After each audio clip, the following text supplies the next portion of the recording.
Os escribas eram copistas da lei. Os escribas têm origem com Esdras. Lá no Antigo Testamento, antes da invasão dos assírios e dos babilônicos, a religião dos judeus se concentrava no templo, na oferta e no sacrifício de animais a Deus. O templo era um grande açougue, de onde jorrava sangue o dia todo daqueles animais que eram trazidos pelos israelitas como propiciação pelos seus pecados, sacrificados pelos sacerdotes e levitas. Quando o templo foi destruído 600 anos antes de Cristo e o povo de Israel foi levado cativo para a Babilônia e para a Síria e para a Babilônia, eles não podiam mais oferecer sacrifícios. O templo estava destruído, o altar estava destruído, não tinha mais sacerdotes, não tinha mais levitas. Então houve uma mudança de foco no judaísmo do Antigo Testamento. O foco passou a ser a leitura da lei. Como eles não tinham templo, lá na Mesopotâmia, lá no cativeiro, eles criaram as sinagogas. Eles se reuniam todos os sábados para ler a lei de Moisés e estudar a lei de Moisés, chegando ao ponto de dizer que aquilo substituía os sacrifícios. Só que então, à medida que as sinagogas eram criadas, precisava de gente para ensinar a lei ao povo, para ler a lei de Moisés e explicar ao povo. Precisava de gente para copiar. Hoje em dia, para nós, a gente não entende a dificuldade daquela época, que livro é a coisa mais fácil do mundo. A gente, inclusive, pode imprimir em casa num computador, fazer um livreto. Mas naquele tempo, livros eram caros e difíceis. Havia toda uma arte de copiar ou de escrever que era dominada pelos escribas. E surgiram então estes copistas dentro da nação de Israel para fazer cópias do rolo da lei, para que fossem lidos nos sábados para o ensino do povo de Deus. E aí é a origem dos escribas. Os escribas eram estes copistas que, de tanto copiar o texto bíblico, eles memorizavam o texto bíblico e sabiam explicar o texto bíblico e dar explicações. Eles eram os técnicos em interpretação bíblica, e eles tinham uma grande influência. O primeiro deles foi Esdras. E depois de Esdras, outros copistas vieram. A maioria deles era da seita dos fariseus, que surge somente 400 anos depois dos escribas, durante a revolta dos macabeus. Os fariseus eram um partido religioso que era contra o domínio da nação de Israel pelos romanos, pelos gregos, era contra a helenização, a aculturação, contra os costumes estrangeiros, queriam manter a pureza da religião hebraica, daí o nome fariseu, que em hebraico significa separado, é isso que a palavra fariseu significa. E muitos desses fariseus se tornaram escribas. É por isso que nos evangelhos você encontra os dois associados, onde está o escriba, está o fariseu. Eles estavam juntos. Escriba refere-se à profissão, fariseu à filiação religiosa. Nem todo fariseu era escriba e nem todo escriba era fariseu, mas geralmente eram uma e a mesma pessoa. E a sede deles era em Jerusalém. E quando Jesus começa a pregar e atrair as multidões e se torna um fenômeno religioso, eles então vão lá na região da Galiléia, que fica ao norte de Jerusalém, para saber o que estava acontecendo. Quem é esse homem? De onde vem a autoridade dele? O que é que ele está ensinando? Será que ele está ensinando de acordo com a lei de Deus? Porque nós conhecemos a lei de Deus, nós somos os escribas, nós somos os fariseus. Mas e esse quem é? O que é que ele ensina? E eles então acompanharam o ministério de Jesus desde o começo. Eles viram todos os sinais e prodígios que Jesus realizou na região da Galileia.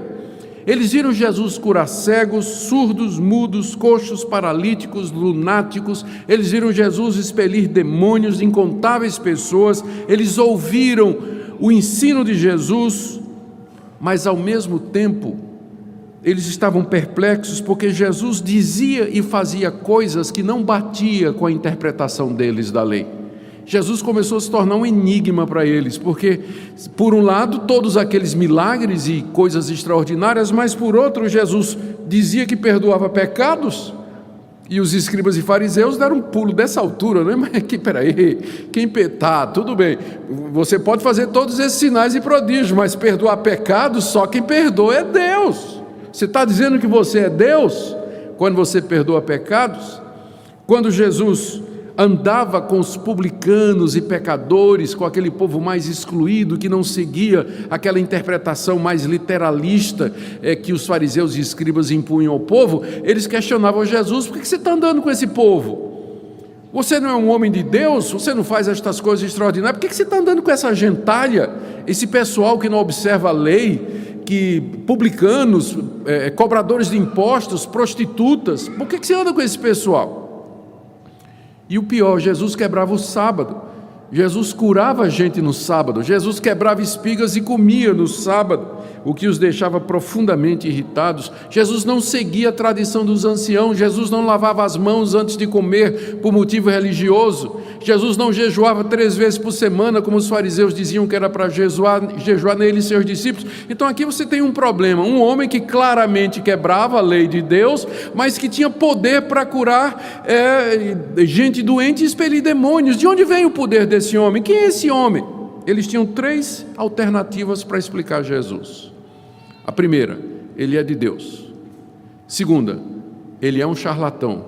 Terceira, o poder dele vem do diabo. Só tinha 3 alternativas. A primeira, eles não podiam dizer que Jesus era de Deus, porque se eles admitissem que Jesus era de Deus, eles estavam admitindo que aquilo que Jesus fazia, como curar no sábado, ou perdoar pecados, tudo aquilo era verdadeiro, e eles não estavam dispostos a admitir isso. Eles não podiam aceitar que alguém que não andava pela tradição deles fosse alguém que viesse de Deus. Para ser de Deus, tinha que guardar a lei de Moisés direitinho, segundo a tradição dos anciãos, e Jesus não fazia isso. Então, primeira hipótese, Jesus é de Deus, está fora. Esse homem não pode ser de Deus, pois ele quebra o sábado. Não pode ser de Deus porque ele não jejua 3 vezes por semana. Ele não pode ser de Deus porque ele anda com pecadores e publicanos. Não pode ser de Deus. Eliminada a primeira hipótese. Segunda hipótese, ele é um charlatão. Isso aí não dá para dizer, pois os milagres de Jesus eram inquestionáveis. Jesus curava, não era assim, gente desconhecida, mas era o aleijadinho conhecido da cidade toda, que todo mundo sabia, gente que tinha nascido cega, que frequentava a sinagoga, que ia para o mercadinho, gente que era lunático, que a família sofria com ele, que os vizinhos todos conheciam. Era esse tipo de gente que Jesus curava. Era inquestionável o poder de Jesus para curar. As suas doenças eram testemunhadas por todos. Era impossível acusar Jesus de charlatanice. Então restava a opção C. O poder dele veio então do diabo. E essa foi a explicação que os escribas e fariseus adotaram, de que Jesus estava possuído por um demônio e que era pelo poder desse demônio que ele fazia aquelas coisas extraordinárias e que expelia os demônios inferiores, porque ele estava possuído do maioral dos demônios, o mais importante de todos eles. Essa foi a explicação. E o verbo que Marcos usa no verso 22, os escribas que haviam descido de Jerusalém diziam, está num tempo grego que significa uma ação continuada. Eles não disseram uma vez, eles estavam dizendo o tempo todo. Eles começaram a espalhar essa explicação por entre a multidão. Peraí, gente, vocês estão pensando que esse é o filho de Davi? Ou estão dizendo que ele é louco? Não, tem uma outra explicação. Vocês já pensaram na possibilidade de que ele está enganando vocês e que ele está possuído por um demônio? E que essas coisas que ele está fazendo é pelo poder das trevas, que ele é um bruxo, que ele é um feiticeiro? Essa foi a versão que os fariseus começaram a dizer. Belzebu era o nome de um deus pagão adorado pelos filisteus e cujo templo estava na cidade de Ecrom. Ele é mencionado no livro dos Reis, primeiro livro dos Reis, no Antigo Testamento.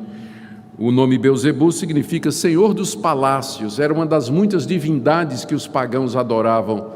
E essa divindade em especial, Belzebu, tinha o seu templo na cidade de Ecrom, que era uma das 5 principais cidades dos filisteus.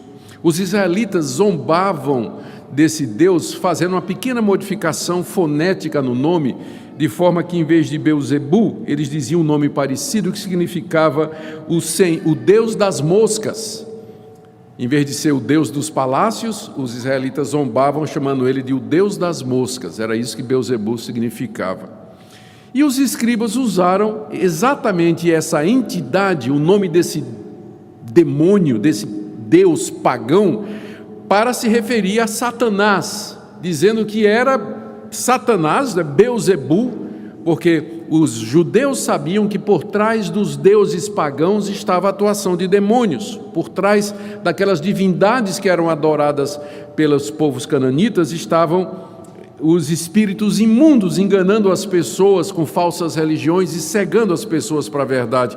E particularmente esse deus Beuzebu, ele era muito popular entre os filisteus. E então era como se os escribas dissessem que esse espírito maligno, poderoso, que era conhecido por Beuzebu entre os filisteus, havia entrado em Jesus, e que era, na verdade, Satanás, o maioral, o chefe, o príncipe dos demônios, o líder da rebelião contra Deus, um anjo caído, o mais poderoso de todos, e que exercia poder e autoridade sobre toda a raça humana caída, e que era capaz de possuir pessoas, oprimi-las, tentá-las e destruir suas vidas, suas mentes, seu coração, sua integridade física. Era essa entidade que estava por detrás da popularidade, do poder e das ações que Jesus Cristo estava fazendo. Segundo os escribas, Beuzebu havia entrado em Jesus e tomado posse de Jesus. Havia dominado Jesus e estava agindo através dele para expulsar os demônios inferiores e, consequentemente, realizar sinais e curas que eram mentirosas e que eram feitos pelo poder do mal. Isso, então, segundo os escribas, explica, ao mesmo tempo, como é que ele podia fazer todas aquelas coisas extraordinárias e quebrar a lei de Deus. Por quê? Porque era um demônio, na verdade, que estava por detrás de Jesus. Conclusão: as multidões deveriam rejeitar o ensino de Jesus, parar de dizer que ele era o filho de Davi, deviam condená-lo por bruxaria, feitiçaria e ocultismo que era proibido pela lei de Moisés e cuja penalidade era a morte. Jesus era um feiticeiro envolvido com poderes tenebrosos, dominado por uma entidade maligna. Era isso que estava acontecendo. Essa foi a interpretação dos escribas e fariseus para a resposta dos escribas e fariseus para a pergunta: de onde vem o poder de Jesus? A resposta de Jesus está aí dos versos 23 a 30. Marcos nos diz no verso 23 que ele convocou os escribas e fariseus, chamou os escribas e fariseus. Mateus nos diz que Jesus conheceu, sabia o pensamento deles. Então, ali no meio, na casa, Jesus para o que está fazendo, não é? E chama os escribas e fala: vocês aí, vocês que estão aí atrás, escribas e fariseus, eu sei o que é que vocês estão pensando, vem cá, eu quero dar resposta para o que vocês estão dizendo. Imagina o silêncio lá, né? E Jesus, então, passa a dar a sua resposta. Ele expõe a tolice da interpretação deles com a seguinte pergunta, verso 23, Jesus convoca-os e lhe diz por meio de parábolas: como pode Satanás expelir Satanás? Que explicação? Vocês não têm uma explicação melhor? Como é que o diabo está expelindo o diabo? Como é que Satanás está expulsando Satanás? Vocês podiam ser mais criativos, né? Ou ser mais... Será que o diabo é tão burro assim, que ele mesmo está se destruindo? Vocês ouçam o que vocês estão dizendo, prestem atenção na resposta, no que é que vocês estão dizendo. Vocês estão ouvindo o que é que vocês estão dizendo? A bobagem que vocês estão dizendo? Que Satanás está destruindo a si mesmo. Jesus usa duas parábolas para explicar a tolice daquela interpretação. Parábola é uma história, ou uma narrativa, ou um dito figurado, ou criado, ou mesmo da realidade, que tem como objetivo ilustrar algum ponto. Jesus era mestre no uso de parábolas, ele costumava usar muitas delas, e aqui ele usa duas para explicar a tolice daquela interpretação. A primeira tem a ver com o reino e uma casa divididos, e a segunda tem a ver com um homem valente que guarda os bens da sua casa. Ele usa essas duas parábolas para mostrar a tolice da interpretação de que o seu poder era de um demônio e que ele estava possuído por esse. Primeira parábola está aí, do verso 24 a 26, e tem a ver com o reino e uma casa divididos. Jesus diz assim, depois de dizer, como pode Satanás expelir Satanás, ele diz, se um reino estiver dividido contra si mesmo, tal reino não pode subsistir. E se uma casa estiver dividida contra si mesma, tal casa não poderá subsistir. Um reino ou um país dividido em grupos que lutam entre si numa guerra civil, ele vai acabar se destruindo. Só quem perde é ele. Quando as facções começam a lutar entre si, o poder é dividido, rachado, perdido, e entra o caos e a anarquia. Aquele reino deixa de existir. A mesma coisa uma casa ou uma família. Se os membros de uma família, os membros de uma casa começarem a lutar entre si, aquela família vai se esfacelar. Ela não vai ser mais uma família, ela vai ser destruída. Conclusão de Jesus aí no verso 26. Se, pois, Satanás se levantou contra si mesmo e está dividido, ele não pode subsistir, mas ele perece. Ou seja, se Satanás está em guerra contra si mesmo, se ele está se opondo a si mesmo, se ele está dividido em grupos, se ele usa o seu poder para expulsar outros demônios, o seu reino vai terminar, assim como aquele reino dividido e assim como aquela casa dividida. Que explicação tola essa de vocês! Todo mundo percebe a lógica do argumento de Jesus. O reino dividido será destruído, uma casa dividida, ela não subsiste. Da mesma forma, se eu estou possuído por um demônio, por Beelzebu, e estou expelindo outros demônios de outras pessoas, então eu estou contra mim mesmo, não é? Eu estou aliado ao diabo para uma guerra civil onde ninguém sai ganhando, muito menos o diabo. Ele vai sair perdendo, porque ele está destruindo o seu próprio reino. E Satanás, com certeza, não é tão estúpido assim. A segunda parábola que Jesus conta é de um homem valente amarrado. E essa parábola, ela tem recebido uma atenção e um destaque em nossos dias por conta do movimento de batalha espiritual e daquela famosa frase, está amarrado, né? Então a origem é esse versículo aqui. Mas quando lido no contexto, nós vamos perceber o que é que realmente significa amarrar Satanás. Em vez da gente sair por aí gritando palavra de ordem contra o diabo, né? Está amarrado, vamos entender o que é que a palavra de Deus nos diz. Essa é a segunda parábola que Jesus conta para ilustrar a tolice, ou para expor a tolice dos escribas e fariseus com aquela explicação a respeito da origem do seu poder. Ele diz no verso 27, ninguém pode entrar na casa do valente para roubar-lhe os bens, sem primeiro amarrá-lo, e só então lhe saqueará a casa. O que Jesus está dizendo é que ninguém pode entrar na propriedade de um homem valente, de um homem forte, e roubar as coisas que ele tem, os seus bens, a sua propriedade, os seus víveres, sem primeiro amarrá-lo, porque o homem é valente, o homem é forte. Se você entrar na casa dele e ele pegar você entrando ali, você não dá conta, não é? Ele vai dominar você e vai impedir que você saqueie a casa dele. Ou seja, para você roubar a casa de um valentão, você primeiro tem que amarrar o valentão. Se você não amarrá-lo primeiro, imobilizá-lo, restringi-lo, não tem como você roubá-lo, porque ele não vai deixar.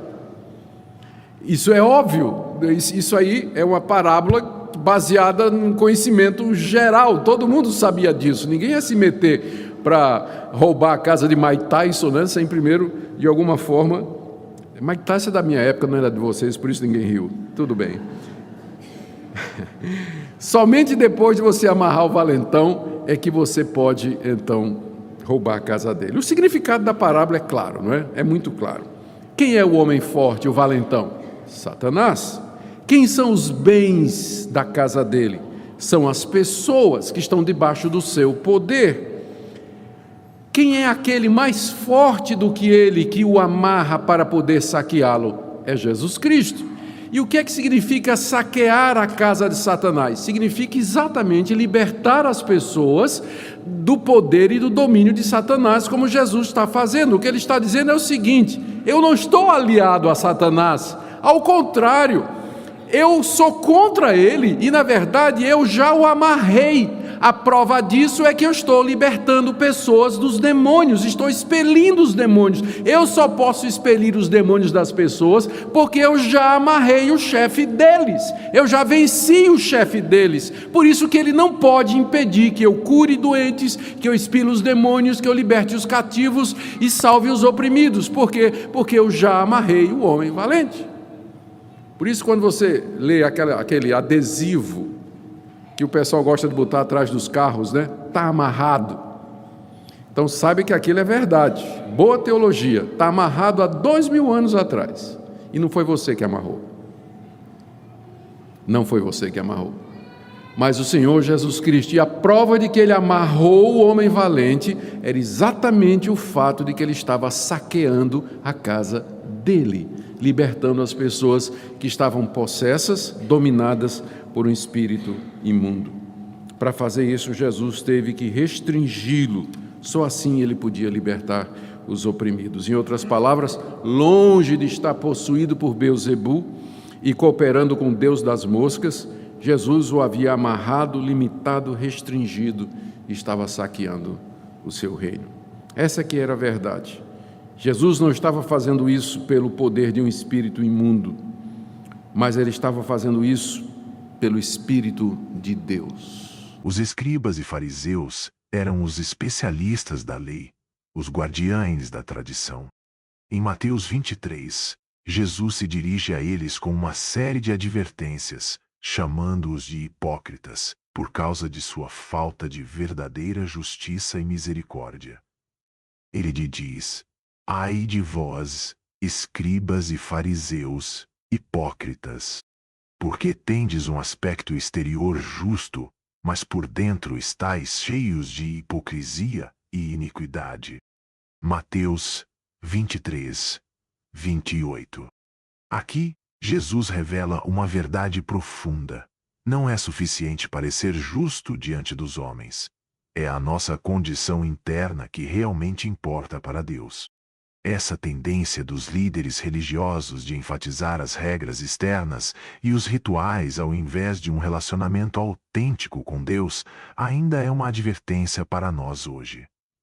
Quantas vezes nós, como crentes, nos deixamos levar por normas e tradições, esquecendo do verdadeiro cerne da fé, que é o amor e a obediência a Deus? A religião pode rapidamente se transformar em um mero conjunto de práticas, se não estiver enraizada no amor por Cristo e na transformação do coração. As ações dos escribas e fariseus também nos fornecem um alerta sobre a arrogância espiritual. Eles se viam como superiores aos outros, desprezando os pecadores e, em muitas ocasiões, questionando a própria autoridade de Cristo. Contudo, em Lucas 18, 9, Jesus conta a parábola do fariseu e do publicano, destacando que é o humilde publicano, que se reconhece pecador, que se coloca em verdadeira posição diante de Deus. Ele clama: ó Deus, tem misericórdia de mim, pecador. Essa parábola nos ensina que o reconhecimento de nossa própria necessidade de graça é o primeiro passo para um relacionamento verdadeiro com Deus. Os escribas e fariseus não apenas se opuseram a Jesus, mas também procuraram descreditá-lo e desacreditá-lo diante do povo, manipulando a Escritura e as tradições para justificar seus próprios comportamentos e agendas. Em Mateus 12:14, lemos que eles saíram e conspiraram para matar Jesus. Essa oposição não era apenas uma resistência a um mestre, mas uma rejeição direta da verdade que ele trazia. Em nosso mundo atual, somos desafiados a nos perguntar: Estamos tão firmes em nossas convicções que podemos ignorar ou distorcer a verdade quando ela não se alinha com nossas preferências ou práticas. Como seguidores de Cristo, temos uma responsabilidade de examinar nossos próprios corações. Estamos abertos à correção e ao ensino de Jesus? Quando confrontados com a verdade, não devemos responder com hostilidade ou defensividade, como os fariseus faziam, mas com um coração humilde e ensinável, buscando a transformação que só vem através do Espírito Santo.